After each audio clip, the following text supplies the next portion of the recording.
उत्तराखंड दौरे के तीसरे दिन कई कार्यक्रमों में शामिल हुए नितिन नबीन। प्रबुद्ध गोष्ठी में सीएम धामी सहित शामिल हुए गणमान्य नागरिक।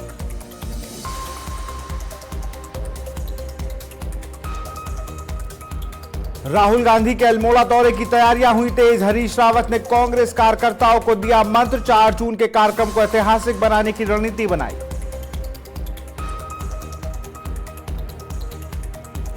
एमडीडीए का बड़ा एक्शन। अवैध निर्माण पर चला बुलडोजर। कई व्यवसायिक भवन किए गए सील।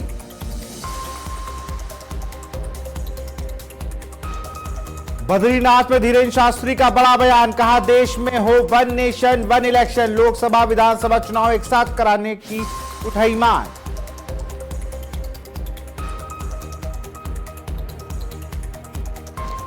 उत्तरकाशी के गंगनानी में दर्दनाक सड़क हादसा। खाई में गिरी कार। 2 यात्रियों की मौत, 3 गंभीर रूप से घायल।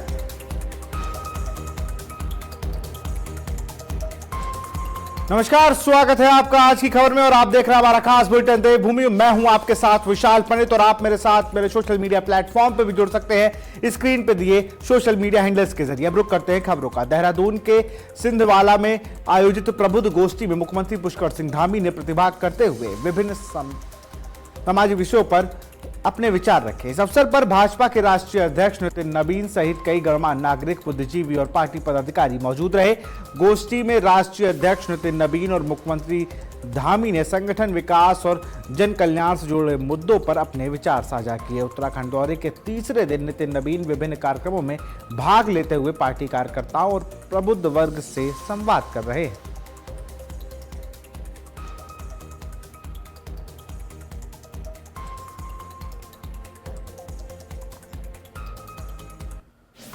देहरादून के टपकेश्वर महादेव मंदिर में बीजेपी के राष्ट्रीय अध्यक्ष नितिन नबीन ने विधिवत पूजा अर्चना की। इस दौरान उन्होंने भगवान भोलेनाथ से प्रदेश और देश की सुख, समृद्धि, शांति और प्रगति की कामना की। मंदिर परिसर में पहुंचने पर श्रद्धालुओं ने उनका स्वागत किया।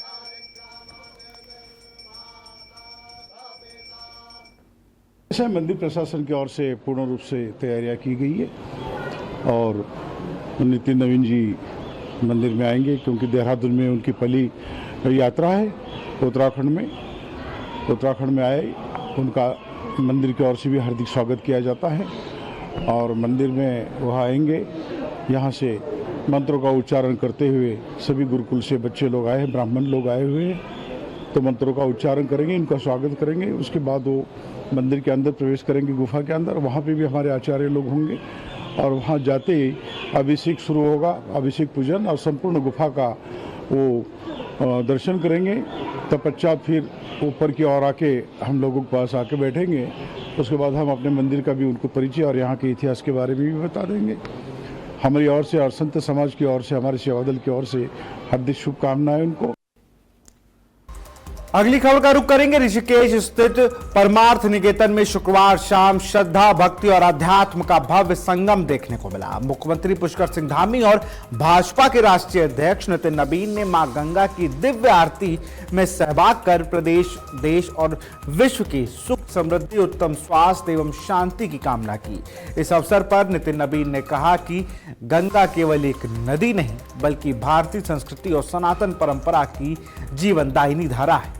संत समाज ने भी गंगा संरक्षण और सांस्कृतिक मूल्यों को सहेजने का संदेश दिया। कार्यक्रम में संत, महात्माओं, जनप्रतिनिधियों और बड़ी संख्या में श्रद्धालुओं की उपस्थिति रही।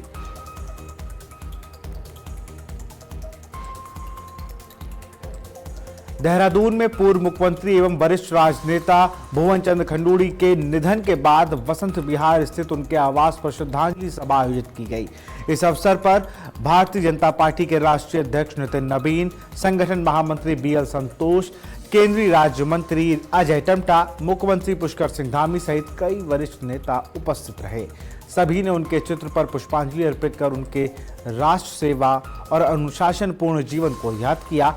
नेताओं ने शोककुल परिवार, विशेषकर विधानसभा अध्यक्ष ऋतु खंडूड़ी भूषण और मनीष खंडूड़ी के प्रति संवेदनाएं व्यक्त की।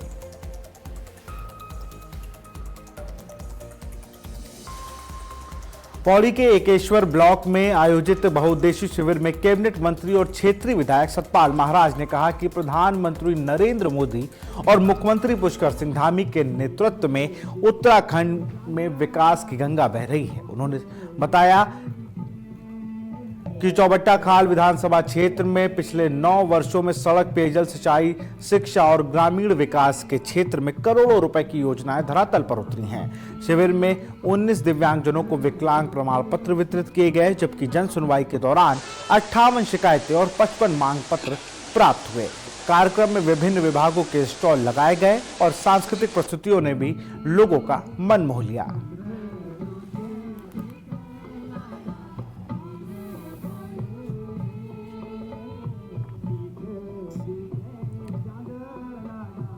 उत्तराखंड में नेता प्रतिपक्ष राहुल गांधी के प्रस्तावित अल्मोड़ा दौरे को लेकर कांग्रेस संगठन ने तैयारियां तेज कर दी हैं। बागेश्वर जिले के कौसानी में आयोजित एक महत्वपूर्ण बैठक में वरिष्ठ कांग्रेस नेता और पूर्व मुख्यमंत्री हरीश रावत ने कार्यकर्ताओं को जीत का मंत्र देते हुए संगठनात्मक एकजुटता और जनसंपर्क मजबूत करने पर जोर दिया। वहीं बैठक में राहुल गांधी के 4 जून के प्रस्तावित कार्यक्रम की भी रूपरेखा, जनसंपर्क अभियान और कार्यकर्ताओं की जिम्मेदारी पर विस्तार से चर्चा हुई।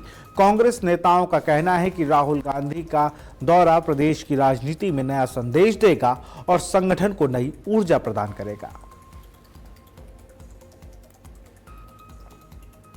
में हमारे बागेश्वर के सभी शीर्षस्थ कार्यकर्ता साथी आए हैं। मैं उनसे बातचीत की है, बल्कि अभी भी बातचीत हमारी समाप्त हुई है और मुझे बहुत खुशी हुई, बेहद खुशी हुई कि बागेश्वर बहुत प्रभावी तरीके से 4 तारीख को श्री राहुल गांधी जी के आगमन पर हो रही रैली को सफल बनाने में जुटा हुआ है।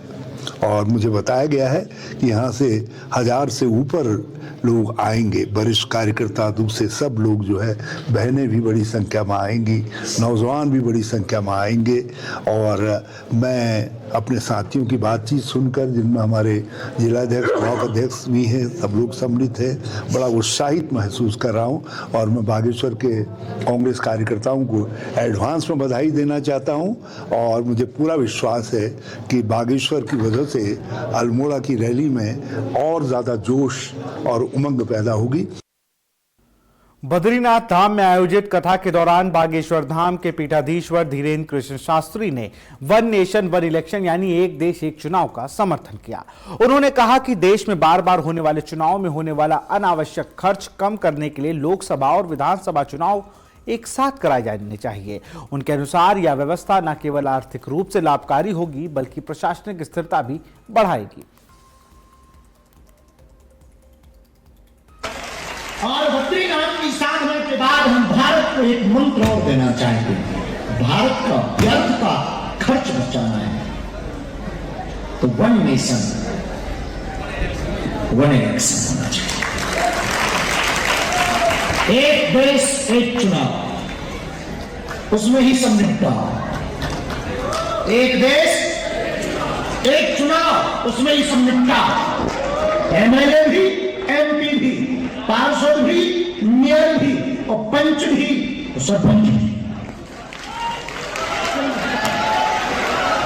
जो हजारों करोड़ व्यर्थ का खर्चा, पुलिस फोर्स, ये वो दुनियादारी, हर बार झंझट, हमारी यदि भारत बात माने तो इसको जरूर सपोर्ट करें। One nation one election. और नेताओं को भी इसमें फायदा है, बल्कि हम ये फायदा नेताओं को दे रहे हैं। एक ही बार प्रचार करना चाहिए। तो एक सभा में सबका प्रचार ठोको। ये एमएलए पर खड़े हैं, ये एमपी पर खड़े हैं, ये मेयर पर खड़े हैं, ये सरपंच पर खड़े हैं, ये पंच पर खड़े हैं, वोट ठोको, सब फ्री हो जाएंगे। हमें लगता है इस पर देश में चर्चा होनी चाहिए, क्योंकि सुना है डॉलर मजबूत हो रहा है। अगली खबर का रुख करेंगे। हरिद्वार के लक्सर में राज्य सलाहकार संविदा श्रम बोर्ड के अध्यक्ष और राज्य मंत्री कैलाश पंत ने जेके टायर फैक्ट्री का निरीक्षण किया। इस दौरान उन्होंने फैक्ट्री में कार्यरत स्थायी और संविदा श्रमिकों से अलग अलग बातचीत कर उनकी समस्याओं को जाना। निरीक्षण के बाद राज्य मंत्री ने कहा कि केंद्र और राज्य सरकार की श्रमिक हित योजनाएं पारदर्शिता के साथ हर श्रमिक तक पहुंचनी चाहिए और किसी भी प्रकार की लापरवाही बर्दाश्त नहीं की जाएगी। उन्होंने फैक्ट्री प्रबंधन को श्रमिक हितों को सर्वोपरि रखने के निर्देश भी दिए। निरीक्षण के दौरान श्रम विभाग के अधिकारी भी साथ में मौजूद रहे। मेरी विजिट थी और मैंने पहले भी बात कही है कि हमारी सरकार श्रमिकों के प्रति बहुत ही जागरूक है और उनकी हर समस्या का समाधान निकालने के लिए प्रयास भी कर रही है। मैं आज यहाँ आया तो मैंने जो कॉन्टेक्ट बेस पर रहे उनसे भी बात की और जो यहाँ के स्थायी के कर्मचारी उनसे भी बात की। कुछ बातें संज्ञान में आई हैं, उन पर विचार किया जाएगा, क्योंकि मेरा बिल्कुल साफ कहना है जो भी सुविधाएं हमारी प्रदेश सरकार केंद्र सरकार जो है श्रमिकों को दे रही है, हम चाहते हैं कि उस तक वो सुविधा पहुंचनी चाहिए। यदि कहीं भी कोई रिकॉर्ड कर रहा है या कोई उस बात की अवहेलना कर रहा है तो फिर हमको उस पर कार्रवाई करने में कोई संकोच नहीं होगा। देहरादून, मसूरी और ऋषिकेश में अवैध निर्माण के खिलाफ एमएमडीडीए का बड़ा बुलडोजर अभियान जारी है। संयुक्त सचिव गौरव चटवाल और एसडीएम के निर्देश पर कई अवैध व्यावसायिक भवनों को सील किया गया, जबकि अवैध प्लॉटिंग और निर्माणों को ध्वस्त कर दिया गया। ऋषिकेश के निर्मल बाग में करीब 3 बीघा भूमि पर विकसित की जा रही है अवैध प्लॉटिंग पर कार्रवाई हुई। वहीं मसूरी के हैप्पी वैली क्षेत्र में भी अवैध निर्माणों पर बुलडोजर चला है। देहरादून के डिस्पेंसरी रोड, बड़ोवाला और माजरा क्षेत्रों में कई व्यावसायिक परिसरों का सील किया गया। एमडीडीए उपाध्यक्ष बंशीधर तिवारी ने साफ कहा कि बिना स्वीकृति निर्माण और अवैध प्लॉटिंग किसी भी कीमत पर बर्दाश्त नहीं की जाएगी और आगे भी अभियान जारी रहेगा।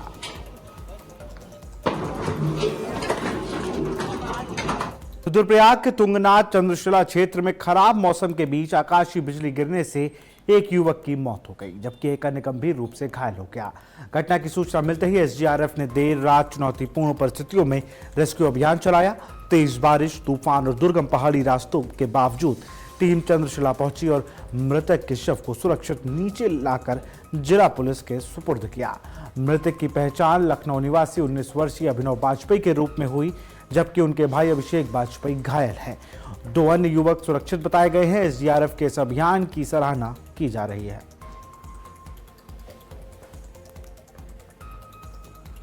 अगली खबर का रुख करते हैं। देहरादून में तेज आंधी, तूफान और खराब मौसम के बीच फायर एंड इमरजेंसी सर्विस पूरी तरह अलर्ट है। पिछले 24 घंटे में पेड़ गिरने, आगजनी और रेस्क्यू समेत कुल 19 आपातकालीन घटनाओं की सूचना प्राप्त हुई, जिन पर फायर सर्विस ने त्वरित कार्रवाई करते हुए हालात को नियंत्रित किया। जनपद में 15 स्थानों पर पेड़ और शाखाएं गिरने से यातायात प्रभावित हुआ, जिन्हें आधुनिक उपकरणों की मदद से हटाकर मार्ग सुचारू किए गए। इसके अलावा आग की घटनाओं और एक गाय के रेस्क्यू ऑपरेशन को भी सफलतापूर्वक अंजाम दिया गया। मुख्य अग्निशम अधिकारी ने बताया कि सभी फायर स्टेशनों को हाई अलर्ट पर रखा गया था और टीमों ने बेहद कम रिस्पांस टाइम में यह कार्रवाई की।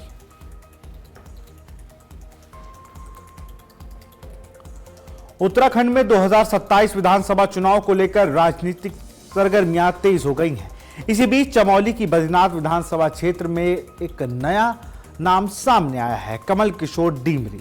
शिक्षक संघ में नेतृत्व कर चुके डीमरी ने लगभग 5 वर्ष की सरकारी सेवा से वीआरएस लेकर सक्रिय राजनीति में उतरने का निर्णय लिया है। राज आंदोलनकारी रहे डीमरी का कहना है कि जिस उद्देश्य के लिए उत्तराखंड राज्य बना था वो अब भी अधूरा है। मूल निवास, जंगल जमीन और हक हकूक को मुद्दों को लेकर वह 2027 चुनाव में मैदान में उतरने की तैयारी कर रहे हैं। ये तो बड़ी अच्छी बात है कि हम जब फोनिया जी का, सरदेय फोनिया जी का नाम लेते हैं तो फोनिया जी के बराबर तो आज भी मुझे फक्र होता है इस बात पे कि मैंने उनके साथ खूब काम किया बचपन में। तब मैं कॉलेज का प्रेसिडेंट हुआ करता था, उस दौर में मैंने उनके साथ में खूब काम किया। और फक्र इस बात का होता है कि उत्तर प्रदेश के ईमानदार 10 टॉपर्स में उनका नाम आता था उस समय। तो मुझे भी लगता था कि हम किसी एक बेहतरीन शख्स के साथ में खड़े हैं और उनका आशीर्वाद हमेशा हमारे साथ रहा है।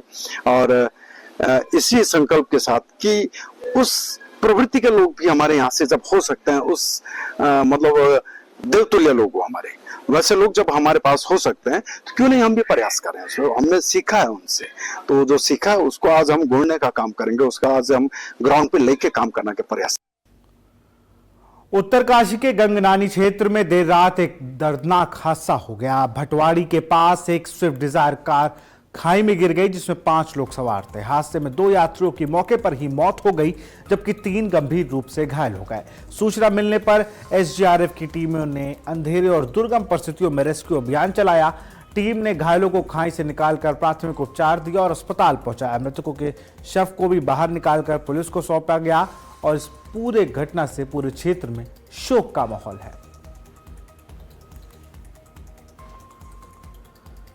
ऋषिकेश के सिंगटाली पुल क्षेत्र में गंगा नदी में डूबे 2 लोगों की तलाश में एसडीआरएफ का सर्च और रेस्क्यू अभियान लगातार जारी है। 28 मई से चल रहे अभियान के दौरान आज एसडीआरएफ को बड़ी सफलता मिली है, जब मेरठ निवासी 42 वर्षीय नरेश उपाध्याय का शव शिवपुरी क्षेत्र के पास गंगा नदी से बरामद किया गया। टीम ने शव को बाहर निकालकर आवश्यक कार्रवाई के लिए जिला पुलिस को सौंप दिया, जिसकी परिजनों ने शिनाख्त कर ली है।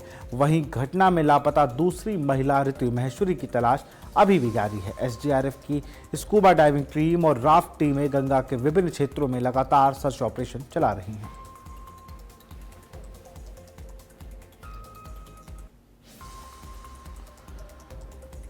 अगली खबर का रुख करते हैं। उत्तरकाशी जिले के गंगोत्री धाम में लगातार बारिश और ऊपरी क्षेत्रों में बर्फ पिघलने के कारण भागीरथी नदी का जल स्तर बढ़ गया है। प्रशासन ने तीर्थयात्रियों और स्थानीय लोगों की सुरक्षा की सलाह जारी करते हुए नदी किनारे जाने से बचने की अपील की है। श्रद्धालुओं से घाटों और संवेदनशील क्षेत्रों में विशेष सावधानी बरतने को कहा गया है। प्रशासन, पुलिस और आपदा प्रबंधन की टीमें लगातार स्थिति में नजर बनाए हुए हैं। मौसम विभाग की चेतावनी को देखते हुए यात्रियों को केवल सुरक्षित स्थानों पर ही रहने और प्रशासन के निर्देशों का पालन करने की सलाह दी गई है। नैनीताल की सरोवर नगरी में मौसम ने अचानक करवट ले ली है। मौसम विभाग ने चेतावनी के बीच नैनीताल और आसपास के क्षेत्रों में मूसलाधार बारिश के साथ तेज हवा और बिजली की गर्जना के बीच भारी ओलावृष्टि हुई है, जिससे जनजीवन पूरी तरह से अस्त व्यस्त हो गया है। सुबह तक जहां पर्यटक झील में नौका विहार का आनंद ले रहे थे, वहीं अचानक बदले मौसम ने लोगों को सुरक्षित स्थानों की ओर भागने पर मजबूर कर दिया। ओलावृष्टि के कारण पहाड़ी क्षेत्रों में बर्फ जैसी सफेद चादर बिछी नजर आई है, जबकि जलभराव से सड़कें प्रभावित हुई हैं। लगातार बारिश और खराब मौसम के चलते शहर में सन्नाटा पसरा हुआ है। देहरादून में जानलेवा हमले में एक मामले में दून पुलिस ने मुख्य आरोपी को गिरफ्तार कर लिया है। प्रेमनगर कोतवाली में दर्ज मुकदमे के अनुसार आरोपी प्रियांशु राणा और उसके साथियों ने एक युवक के कमरे में पहुंचकर गाली गलौज की और जान से मारने की नीयत से उसके सिर पर हमला कर गंभीर रूप से उसे घायल कर दिया था। मामले की गंभीरता को देखते हुए वरिष्ठ पुलिस अधीक्षक के निर्देश पर विशेष टीम गठित की गई। पुलिस ने मुखबिर तंत्र को सक्रिय करते हुए आरोपी की तलाश शुरू की और आखिरकार उसे सुद्धेवाला स्थित बीएफआईटी के पीछे से गिरफ्तार कर लिया गया। आरोपी के खिलाफ अग्रिम वैधानिक कार्रवाई की जा रही है। तो फिलहाल मेरे साथ इस बुलेटिन में इतना ही, और आप मेरे साथ मेरे सोशल मीडिया प्लेटफॉर्म पर भी जुड़ सकते हैं। स्क्रीन पे मेरे सोशल मीडिया हैंडल्स आपको नजर आ रहे होंगे। नमस्कार।